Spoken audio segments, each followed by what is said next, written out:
Assalamualaikum warahmatullahi wabarakatuh. Waalaikumsalam warahmatullahi wabarakatuh.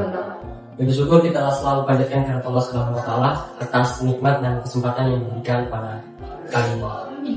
Pertama-tama yang saya hormati teman-teman para direktur yang telah menempatkan hadir pada kesempatan kali ini. Izinkan kami memperkenalkan sebuah media penyiaran publik yang lahir dari semangat literasi, budaya, dan kemajuan bangsa, yaitu namanya Aksara TV. Nah, Aksara TV ini bukan sekedar saluran televisi, tapi juga ruang bersama bagi seluruh rakyat untuk memperoleh informasi, pengetahuan, dan inspirasi yang mencerdaskan.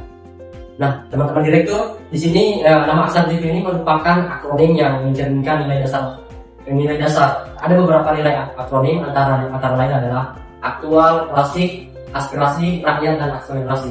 Nah, aktual ini, Aksara TV ini menyajikan informasi yang relevan dan terpercaya sesuai perkembangan zaman. Jadi, Aksara TV ini dia tidak jadul amat gitu. Jadi, Aksara TV kita memberikan konten-konten yang terbaru seperti itu. Nah, setelah itu ada klasik. Klasik ini menjaga dan merawat nilai-nilai budaya serta kearifan lokal bangsa. Setelah itu ada aspirasi, menjadi wadah suara dan harapan masyarakat. Setelah itu ada rakyat, karena Aksara TV ini hadir untuk seluruh lapisan masyarakat tanpa terkecuali, mulai dari umur generasi Z sampai generasi Z. Nah, setelah itu ada akselerasi, mendorong percepatan kemajuan literasi, edukasi, dan transformasi sosial melalui media televisi. Nah, di Aksara TV ini kita mendorong untuk mencapai kecepatan kemajuan edukasi literasi. Jadi TV kita ini di Aksara TV ini lebih ke pendidikan atau edukasi. Nah, teman-teman direktur, Aksara TV ini adalah televisi publik. Nah, yang dimana televisi publik ini yang berorientasi pada kepentingan masyarakat luas, bukan semata-mata untuk kepentingan komersial. Jadi di Aksara TV ini kita tidak ada yang namanya perseorangan. Jadi kita dibangun untuk bersama-sama. Nah, kami juga berkomitmen akan menghadirkan tayangan yang independen, berimbang, mendidik, serta dapat diakses secara gratis oleh masyarakat luas. Nah, di sini ada mandat dan tujuan utama dari Aksara TV. Yang pertama itu menjadi mercusuar literasi bangsa. Nah, Aksara TV ini bertujuan menyembatani kesenjangan informasi antar wilayah dan antar golongan. Jadi misalkan antara Aksara TV ini bisa diakses dari Sabang sampai Merauke. Nah, setelah itu kita juga bisa melestarikan nilai budaya melalui pemanfaatan teknologi yang modern, serta menyediakan konten-konten yang beredukasi berkualitas tinggi yang dapat dinikmati secara gratis oleh seluruh rakyat. Nah, di sini ada untuk mewujudkan visi dan misi tersebut, Aksara TV ini didukung oleh tim profesional dengan peran yang saling melengkapi. Di antaranya ada di sini ada direktur utama, saya selaku direktur utama. Perkenalkan, nama saya Hidayat. Saya di sini selaku direktur utama dan saya berperan sebagai pemimpin strategis yang menentukan arah kebijakan, visi, dan keberlanjutan lembaga Aksara TV. Dan Muhammad Haikal Aslan selaku direktur program. Perkenalkan, nama saya Muhammad Haikal Aslan. Saya sebagai direktur program di TV Aksara TV. Bertanggung jawab atas perencanaan, pengembangan dan kualitas seluruh konten siaran agar sejalan dengan nilai Aksara TV. Dan ada Astrid dan Verena selaku direktur produksi. Perkenalkan, nama saya Verena Panisa sebagai Direktur Produksi Pertama. Perkenalkan, nama saya Astrid Jumiati. Di sini saya sebagai Direktur Produksi Kedua. Nah, di sini Direktur Produksi ini tujuannya memastikan seluruh program yang diproduksi secara kreatif, efisien, dan berkualitas tinggi. Setelah itu ada Akrianto selaku Direktur Pemberitaan. Perkenalkan, nama saya Akrianto. Saya sebagai Direktur Pemberitaan berperan menjaga independensi, akurasi, dan integritas informasi yang disampaikan untuk Republik. Dan ada Randy Ingriano, beliau sedang berhalangan. Beliau adalah selaku Direktur Teknik. Dan ada Rahmat dan saudari Nadi Chandrawinata selaku Direktur Marketing dan Sales. Perkenalkan, nama saya Anur Rahmat, Direktur Utama Marketing dan Sales.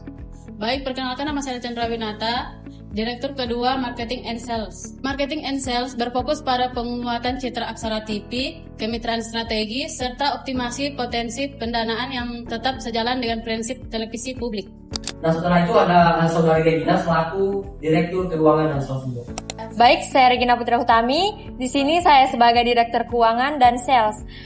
Di sini saya mengelola keuangan secara transparan dan akuntabel guna menjamin keberlangsungan operasional lembaga. Nah, setelah itu di sini ada logo Aksara TV ini. Nah, nama Aksara TV ini kata aksara melambangkan huruf, bahasa, dan pengetahuan. Nah, setelah itu ada ikon menara. Di sini kan ada menara di sini. Menara itu melambangkan menara dengan gelombang sinyal, menggambarkan bahwa fungsi utama televisi sebagai penyebar informasi publik. Setelah itu ada bentuk lingkaran. Di sini ada bentuk lingkaran yang menyelimuti menara ini kan. Dan di sini ini bentuk lingkaran melambangkan keutuhan, kebersamaan, dan kuantitas. Nah, di sini ada elemen gelombang. Elemen gelombang ini ada di sini. Dan di sini ini garis gelombang melambangkan bahwa dinamika masyarakat dan arus kehidupan sosial. Nah, di sini ada warna merah. Warna merah ini merah dan putih. Merah dan putih ini melambangkan semangat, keberanian, dan kepedulian terhadap kepentingan publik. Dan yang warna hitam ini ketegasan, profesionalisme, dan juga integritas jurnalistik. Dan yang warna putih kejujuran, netralitas, dan transparansi sebagai prinsip TV publik. Nah, yang terakhir ini adalah televisi tulisan dari televisi publik Indonesia. Nah, di sini menegaskan identitas Aksara TV sebagai media milik publik yang mengutamakan kepentingan masyarakat, bersifat informatif, edukatif, dan berimbang, bukan semata-mata komersial. Nah, selanjutnya akan dibahas oleh Saudari Serena selaku Direktur Produksi. Baik, perkenalkan lagi saya Serena selaku Direktur Produksi. Di sini saya akan menjelaskan bagian dari analisis tantangan. Ada dua analisis tantangan. Yang pertama adalah tantangan karakter media publik, dan kedua itu dampak digital dan konvergensinya. Pertama dari tantangan karakter media publik itu ketatnya persaingan antara televisi swasta dan juga persaingan antara platform digital. Seperti pada zaman sekarang itu banyak sekali yang memakai platform digital, dan jadi banyak yang berpindah dari televisi ke platform digital. Yang kedua itu ada keterbatasan dana, karena anggaran ini bergantungan dengan dana negara, yang mana TV publik ini adalah TV yang dimiliki oleh perusahaan pemerintah. Yang ketiga ada menjaga independensi dan netralitas, karena lagi-lagi ini adalah TV pemerintah. Yang keempat, TV publik sering dianggap kaku, membosankan, dan terlalu birokratis oleh masyarakat. Nah, yang terakhir dari tantangan karakter media publik itu mengubah persepsi masyarakat dari tontonan wajib pemerintah menjadi pilihan gaya hidup yang cerdas. Dan selanjutnya dampak digital konvergensi, yaitu pertama fragmentasi audiens, yang dimana penonton berpindah ke platform video on demand seperti Netflix atau YouTube, dan tentu saja media sosial, seperti yang dijelaskan bahwa banyak sekali penonton televisi yang berpindah ke platform digital. Yang kedua itu durasi atensi. Artinya penonton muda memiliki attention span yang pendek, menuntut informasi yang padat namun menarik. Jadi penonton muda ini suka banget melihat sesuatu yang berdurasinya pendek. Dan terakhir dari dampak digital dan konvergensi yaitu interaktivitas. Artinya penonton kini ingin berpartisipasi, bukan hanya sekedar menjadi penerima pesan yang satu arah doang. Jadi penonton ingin sekali ada interaktif dari TV yang dia tonton. Oke, selanjutnya strategi manajemennya akan dibacakan oleh teman saya Arianto. Baik, terima kasih Serena telah memberikan kesempatan kepada saya untuk menjelaskan strategi manajemen. Yang pertama itu strategi konten. Aksara TV memproduksi konten yang informatif, edukatif, inspiratif. Konten dikemas secara kreatif, ringkas, dan relevan dengan kehidupan sehari-hari tanpa meninggalkan nilai budaya dan kebangsaan. Jadi penonton nggak cuma dapat informasi, tapi juga bisa menikmati tayangannya tanpa merasa bosan. Walaupun tampil modern, RTV tetap juga menjaga nilai-nilai kebangsaan. Baik, yang kedua, strategi audiens. Aksara TV menerapkan strategi yang menjangkau seluruh lapisan masyarakat,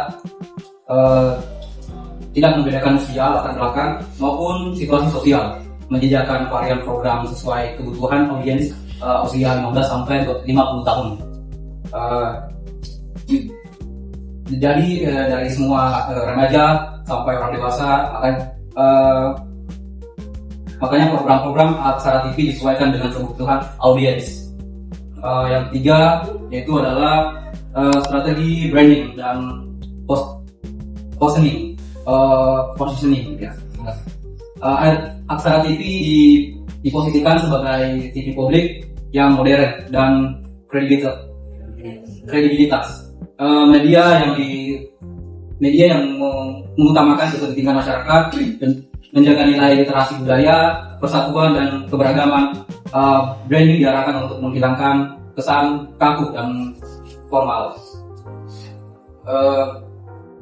Jadi citra yang dibangun dalam media yang dekat dengan masyarakat, peduli literasi, persatuan dan keberagaman supaya kesan TV publik yang kaku bisa hilang.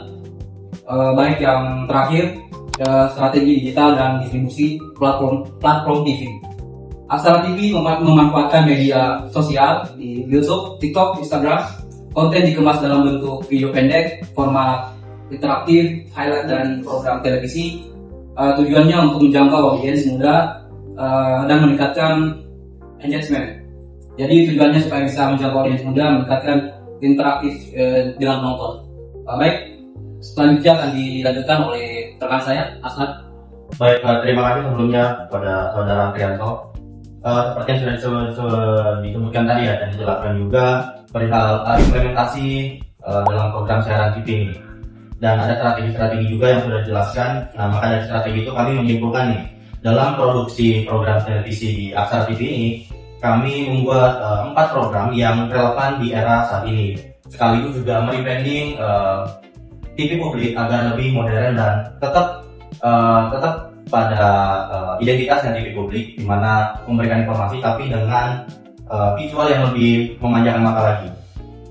Program yang pertama kami terapkan yaitu yang pertama ada program olahraga. Program olahraga ini tuh nama programnya yaitu Ruang Gerak, di mana menampilkan berbagai cabang olahraga. Tidak terbatas pada satu atau jenis olahraga, karena melihat Indonesia sudah banyak sekali olahraga yang dilakukan di mancanegara di tingkat internasional. Jadi kami menyajikan olahraga bukan hanya pada olahraga yang hype saja, tapi juga olahraga yang masih berkembang juga kita siapkan gitu. Kemudian ada kontennya itu juga dikemas secara informatif, ringan dan mudah dipahami. Ya seperti yang disebutkan tadi, untuk memanjakan mata sekaligus merebranding TV publik ini agar lebih disukai gitu sama audiens atau masyarakat. Waktu tayang yang kita terapkan itu di jam 5 sampai jam 6 pagi setiap Sabtu dan Minggu. Kemudian juga program TV olahraga ini bertujuan untuk mengenalkan olahraga sekaligus memberikan nilai edukasi kepada penonton, di mana TV publik ini tuh kita rebranding agar tetap pada identitasnya, memberikan informasi tapi juga dengan cara yang lebih relevan juga dengan era sekarang. Kemudian ada program selanjutnya, di mana program ini tuh berhubungan sama berita atau news. Programnya kami mengambil program soft news, di mana nama program itu adalah Mozaik Negeri. Pemilihan nama Mozaik Negeri pun juga agar ada lebih relevan aja dengan era sekarang, di mana penonton itu kebanyakan Gen Z, dan ya tidak menuntut Gen Z juga, tapi ada beberapa penonton yang masih milenial, masih Gen X dan lain sebagainya. Cuman target dalam penonton kita tuh emang kebanyakan Gen Z untuk sekarang. Nah, program Mozaik Negeri itu menyajikan berita yang ringan aja dan inspiratif.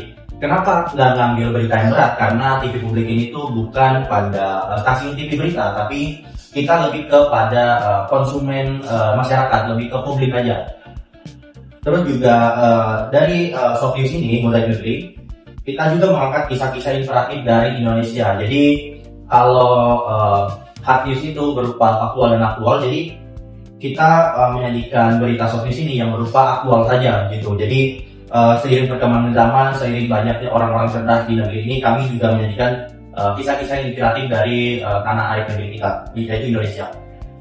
Kemudian yang ketiga, menampilkan cerita tentang masyarakat, budaya, dan kreativitas dan nilai kemanusiaan, di mana dalam produksi TV soft news ini, mulai negeri ini tuh kami menampilkan visual yang masih relevan dengan era sekarang dan memanjakan mata juga, di mana kami mengangkat nilai kemanusiaan dan budaya gitu agar lebih masuk ke diri kita masing-masing. Setiap cerita menjadi bagian dari mozaik yang membentuk gambaran indah tentang Indonesia itu sendiri, dikemas dengan pendekatan human interest yang hangat dan mudah dipahami agar audiens atau masyarakat di Indonesia itu lebih kena gitu ke mereka, lebih kena ke jati diri kita sebagai budaya Indonesia yang memang latar belakang kita yaitu budayanya bermacam-macam di negeri ini. Waktu tayang yang kita terapkan yaitu di jam 6 sampai jam 6.30. Kenapa sih hanya di 30 menit? Karena soft news ini itu tidak perlu terlalu lama. Yang penting kita memberikan informasi ini hari aja untuk kepada konsumen. Dan tayangnya pun juga setiap hari bertujuan untuk memberikan inspirasi serta memperkuat rasa kebersamaan dan persatuan di dalam negeri. Itu. Selanjutnya akan ada pembacaan program selanjutnya akan dibacakan oleh rekan saya Regina. Baik, di sini saya akan melanjutkan program ketiga kami, yaitu kuliner dengan judul Warisan Rasa. Itu judul dari program kami. Nah, program kuliner ini akan mengulas makanan khas yang ada di Indonesia dari berbagai daerah. Terus juga kami itu menampilkan ragam-ragam makanan tradisional yang ada di Indonesia yang memiliki nilai budaya dan sejarah. Di setiap episode ini akan membahas cita rasa, bahan dan cerita di balik makanan tersebut. Dalam program ini juga dikemas dengan gaya ringan dan informatif agar mudah dipahami oleh penonton yang menonton di rumah. Kalau untuk waktu tayangnya itu akan dimulai dari jam 9 sampai jam 10 pagi di setiap hari Senin sampai Jumat dengan tujuan memperkenalkan budaya kuliner Nusantara serta melestarikan budaya lokal. Nah, dan program terakhir kita itu ada edukasi yang berjudul Akar Bangsa.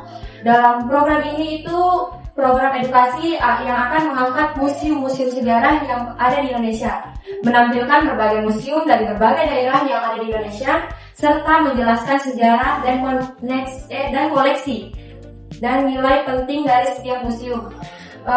Program ini juga dikemas secara informatif dan menarik agar mudah dipahami oleh penonton yang ada di rumah, serta waktu dan tayang itu dimulai dari jam 4 sore sampai jam 5 sore di setiap hari Senin dan Jumat, dengan tujuan mengenalkan sejarah bangsa serta menumbuhkan rasa cinta terhadap budaya dan warisan nasional. Itu saja mungkin selanjutnya akan dibacakan oleh teman saya Astrid di alur produksi. Oke, terima kasih kepada saudara Gina telah memberikan saya kesempatan untuk melanjutkan penjelasan di bagian alur produksi. Perkenalkan lagi, nama saya Astrid, saya sebagai direktur produksi di Aksara TV. Di sini saya akan menjelaskan mengenai alur produksi di Aksara TV. Yang pertama itu ada tahap persiapan. Nah, di tahap persiapan ini dimulai dari tim teknis membawa alat ke lokasi di studio atau di lapangan. Selanjutnya ada setting atau penataan lampu, lighting, dekorasi atau set, dan penempatan kamera sesuai floor plan. Selanjutnya di sini ada audio check. Nah, audio check ini itu kita memastikan clip on atau boom mic tidak ada gangguan frekuensi dan suara terdengar jernih. Selanjutnya di sini ada tahap koordinasi atau briefing. Pada tahap koordinasi ini kita melakukan final briefing, yaitu sutradara atau floor manager menjelaskan urutan adegan berdasarkan rundown kepada talent atau pembawa acara dan kru. Selanjutnya ada dry run atau latihan. Nah, latihan tanpa merekam untuk mengecek pergerakan kamera atau blocking dan transisi antar segmen. Dan terakhir dari tahap koordinasi ini ada make up dan wardrobe. Tentunya di sini kita memastikan tampilan talent sudah sesuai dengan karakter program, misal pakaian dari olahraga atau ruang gerak. Nah, di sini selanjutnya ada tahap eksekusi. Di tahap eksekusi ini ada slate atau flap, yaitu menandai dimulainya setiap pengambilan gambar untuk sinkronisasi suara dan gambar di editing. Selanjutnya ada action atau pengambilan gambar yang sesuai dengan naskah. Selanjutnya ada monitoring. Di sini produser memantau setiap kualitas dari konten, sementara sutradara memantau juga estetika dari visual konten yang akan dilaksanakan. Dan terakhir di sini ada tahap evaluasi dan backup. Di tahap evaluasi dan backup ini yaitu ada review. Di review ini kita mengecek sekilas hasil rekaman atau playback untuk memastikan tidak ada kesalahan fatal, misal ada kabel bocor di kamera atau salah sebut nama tokoh saat syuting. Selanjutnya ada data management, yaitu memindahkan hasil rekaman dari memori kamera ke hard drive, yaitu proses copy paste dan backup ganda. Dan terakhir dari tahap evaluasi dan backup ini yaitu wrap, yaitu pembongkaran alat dan pembersihan lokasi. Oke, selanjutnya pada tahap timeline kerja akan dibacakan dijelaskan oleh Saudari Nadi. Terima kasih. Perkenalkan, nama saya Alexandra Winata. Di sini saya akan menjelaskan timeline kerja, yaitu minggu pertama 1. Identifikasi tugas dan konsep program Aksara TV. 2. Penentuan target audiens. 3. Analisis target, analisis tren, konten media, televisi, dan digital. 4. Brainstorming ide dan tema program. 5. Penentuan format acara dan gaya penyajian. 6. Penyesuaian naskah awal dan rundown. 7. Perencanaan dan teknis produksi. Di minggu kedua, pertama, pelaksanaan produksi dan syuting program. Kedua, koordinasi kru dan talent. Ketiga, pengambilan gambar dan audio. Keempat, proses editing video. Kelima, pembuatan konten teater dan cuplikan program. Keenam, publikasi konten di platform YouTube dan Instagram dan TikTok. Ketujuh, strategi branding dan promosi digital. Di minggu ketiga, pertama, monitoring dan jumlah penonton, rating atau viewers. Kedua, analisis engagement, like, comment, and share. Ketiga, evaluasi, respon, dan feedback audience. Keempat, identifikasi kelebihan dan kekurangan konten.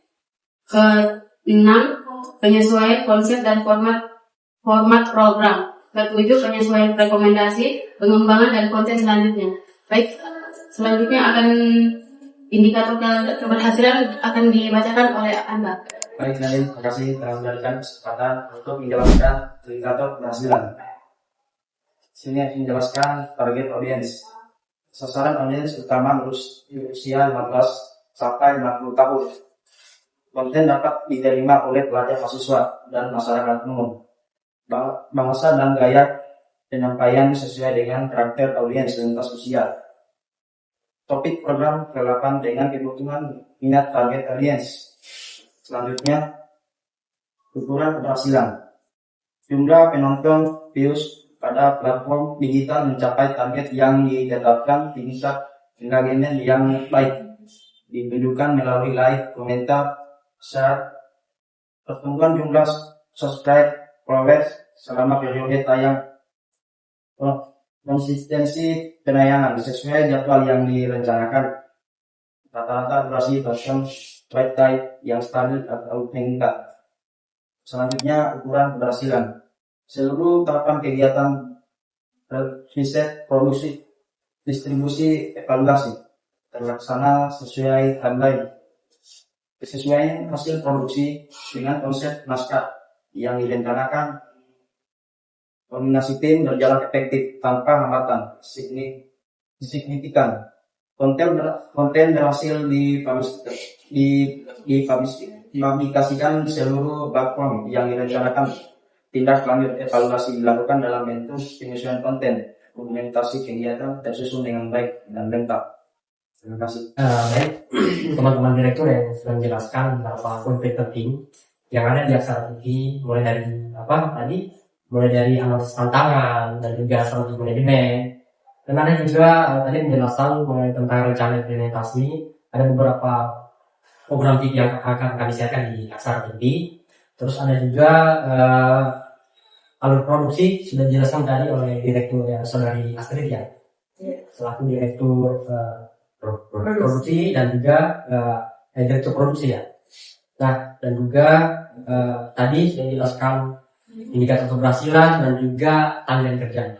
Nah, sebagai penutup bahwa kami menegaskan bahwa Aksara TV ini bukan hadir untuk menjadi televisi publik yang mencerdaskan, tapi memberdayakan dan menginspirasi bagi seluruh rakyat Indonesia. Nah, dengan nilai aktual, klasik, aspirasi, rakyat dan akselerasi yang sudah dijelaskan tadi bahwa Aksara TV ini menjalankan mandatnya sebagai menyusuan literasi bangsa. Nah, mercusuar ini literasi bangsa ini, dia menjembatani kesenjangan informasi dan juga melestarikan budaya dan menghadirkan konten edukatif berkualitas tinggi yang dapat diakses secara gratis. Nah, kami juga percaya bahwa dengan dukungan tim profesional, teman-teman direktur yang sudah hadir pada kesempatan kali ini, program yang beragam dan relevan yang akan kami tayangkan ke depannya, serta berkolaborasi dengan semua kepentingan, Aksara TV dapat menjadi media yang dipercaya, bermanfaat dan membanggakan bagi bangsa, dan nilai-nilai edukasi budaya tidak hilang dari Aksara TV. Karena kita sebagai TV Aksara TV sebagai televisi publik atau salah satu televisi yang dinaungi oleh pemerintah. Oke, mungkin ini saja rapat mungkin pada hari ini. Saya akhiri. Assalamualaikum warahmatullahi wabarakatuh. Waalaikumsalam.